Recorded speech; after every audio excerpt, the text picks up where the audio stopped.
بسم اللہ الرحمن الرحیم۔ شروع اللہ تعالیٰ کے نام سے جو بڑا مہربان نہایت رحم والا ہے۔ حضرت عبداللہ بن عمر رضی اللہ تعالیٰ عنہما سے مروی ہے، انہوں نے کہا، پوچھا گیا کہ اے اللہ کے رسول صلی اللہ تعالیٰ علیہ وسلم کون سا شخص افضل ہے؟ آپ نے فرمایا ہر طرف دل والا، سچی زبان والا۔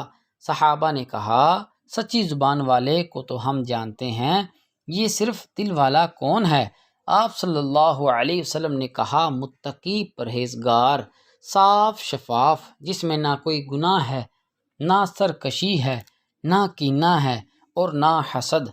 حضرت ابو سعید خدری رضی اللہ تعالی عنہ رسول اللہ صلی اللہ علیہ وسلم سے روایت کرتے ہیں، آپ صلی اللہ علیہ وسلم نے فرمایا تم میں سے جو شخص برائی دیکھے تو وہ اسے اپنے ہاتھ سے بدل دے، اور اگر طاقت نہ رکھے تو پھر اپنی زبان سے، اگر وہ اس کی بھی استطاعت نہ رکھے تو پھر اپنے دل سے بدلنے کے لیے منصوبہ بندی کرے، اور اس سے نفرت رکھے، اور ایمان کا کمزور ترین درجہ ہے۔